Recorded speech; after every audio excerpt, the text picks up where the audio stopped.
Espero que estén bien. El día de hoy vamos a ver los ángulos en la circunferencia y vamos a empezar con el ángulo central. Dada una circunferencia, yo puedo distinguir que un ángulo es central si su vértice está en el centro de la circunferencia. Es decir, si el piquito del ángulo está en el centro, entonces es un ángulo central. ¿Qué puedo decir acerca del ángulo y del arco que se forman? Pues resulta que en este caso, el ángulo que le llamamos alfa, el de adentro, vale exactamente lo mismo que el arco, lo naranjita de afuera. ¿Cómo está eso? Pues por ejemplo, si nos dicen, ¿sabes qué? El ángulo, el de adentro, vale 80 grados. ¿Me puedes decir cuánto vale el de afuera, el arco? Nosotros con toda seguridad, como sabemos que es un ángulo central, decimos, ¿sabes qué? Vale lo mismo, valen 80.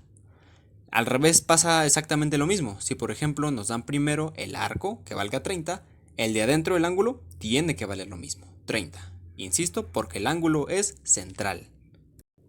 La cosa cambia en el caso de los ángulos inscritos.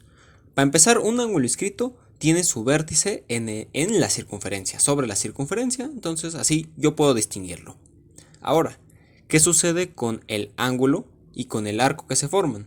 Pues en este caso, el ángulo vale la mitad de lo que vale el arco. Ya no son iguales. Ahora el ángulo vale la mitad de lo que vale el arco. Por ejemplo, si me dicen, ¿sabes qué? El arco vale 60 grados. ¿Cuánto valdrá el ángulo?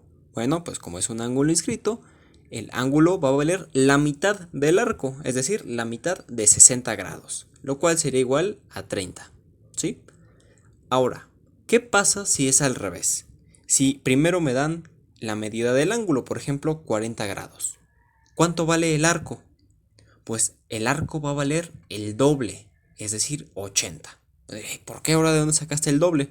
Pues sí, al principio vuelvo a repetir, tenemos que, o sabemos que el ángulo es el arco entre 2, ¿no? La mitad del arco.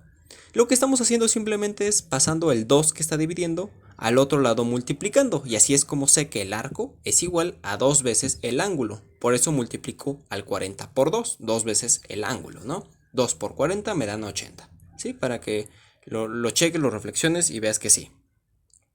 Brevemente, una propiedad es que si agarro yo un ángulo inscrito y me fijo en su arco, que lo puse en rojo, y aparte tomo otro ángulo inscrito que lo puse en verde, que curiosamente, bueno, que también abarca el mismo arco rojo, ¿eso qué quiere decir? Ah, bueno, entonces quiere decir que el ángulo verde es igual al ángulo que le puse color melón, ¿sí? Entonces, si dos ángulos abarcan el mismo arco, eso quiere decir que los ángulos valen lo mismo. Y nuestro último ángulo es el semi-inscrito. Lo que define al ángulo semi-inscrito es que el vértice está también en la circunferencia.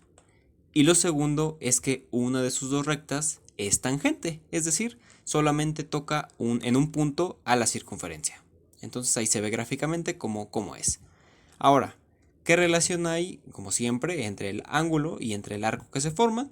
Pues es el mismo caso que en el ángulo inscrito, es decir, el ángulo vale lo mismo que la mitad del arco, ¿sí? Entonces, por ejemplo, si el arco que lo puse en amarillo vale 50, el ángulo que lo puse en rojo va a valer la mitad, es decir, 25. Insisto, es el mismo caso que en el inscrito.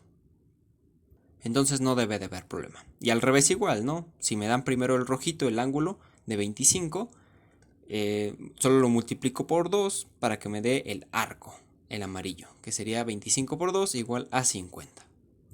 Y así es como finalizo este video, espero que les sirva la información y nos vemos hasta el próximo video.